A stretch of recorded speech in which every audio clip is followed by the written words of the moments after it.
Assalamualaikum warahmatullahi wabarakatuh. Perkenalkan, nama saya Amadan Hadiah Rusalika dari kelas MIPA 9 nomor absen 2. Saya Ahmad Sarian Faras, absen 1. Kami dari kelompok 1 akan mempresentasikan materi yaitu sel saraf.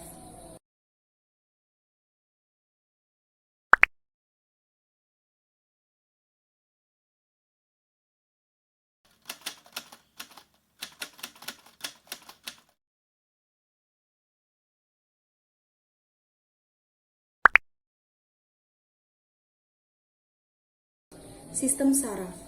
Sistem saraf adalah salah satu bagian dari sistem koordinasi yang mengatur aktivitas tubuh melalui rangsangan listrik secara cepat. Sistem saraf memiliki 3 komponen. Yang pertama adalah sel saraf, sistem saraf, dan sistem saraf tepi.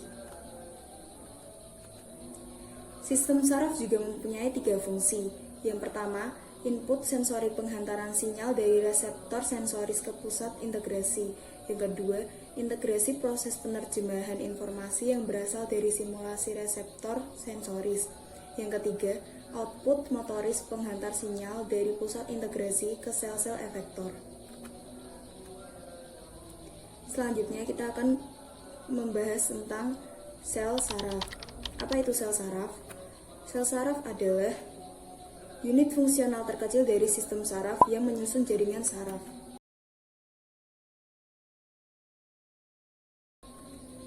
Sel saraf yang berkelompok selain di sistem saraf pusat disebut ganglion, dan yang berkelompok di sistem saraf pusat disebut nukleus.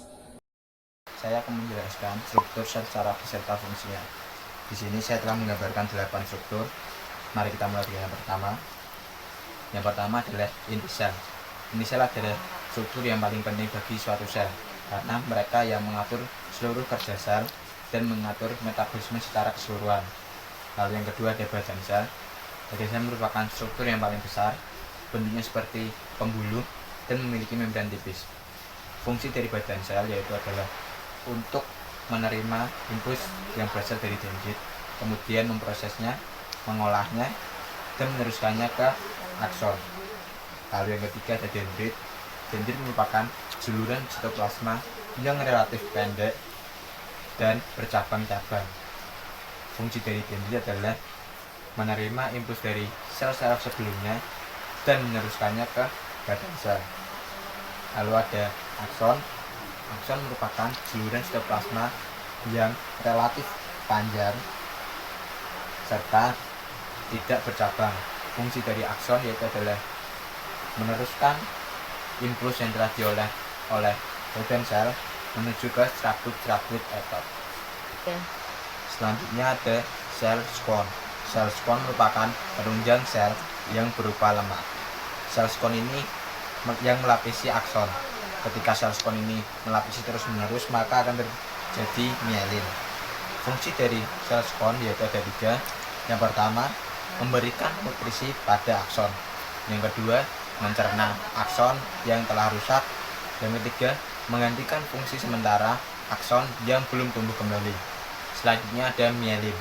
Mielin merupakan subung berupa lemak yang berwarna putih kekuningan. Fungsi dari mielin ini adalah untuk mencegah kebocoran impuls agar impuls ini tetap berada pada akson. Lalu yang kedua, mencegah adanya kerusakan yang terjadi pada akson. Jika subung mielin ini rusak, maka transmisi akan berjalan lambat dan jalannya akan seperti gelombang. Lalu ada nodus Ranvier.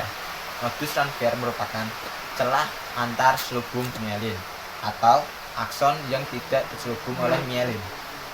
Fungsi dari nodus Ranvier ini adalah untuk mempercepat jalannya impuls. Kenapa? Karena terjadinya potensial aksi. Potensial aksi dapat terjadi pada nodus Ranvier akibat nodus Ranvier yang memiliki saluran-saluran ion yang banyak, sehingga potensial aksi akan melompat dari nodus satu ke nodus yang lain. Selanjutnya yang terakhir ada sinapsis. Sinapsis adalah celah pertemuan antara sel saraf satu dengan sel saraf lain. Fungsi dari sinapsis yaitu adalah untuk melakukan pertukaran informasi dan mengirimkan impuls. Pertukaran informasi dan mengirimkan impuls ini dibantu oleh senyawa kimia yang disebut neurotransmitter. Apakah ada pertanyaan? Wassalamualaikum warahmatullahi wabarakatuh.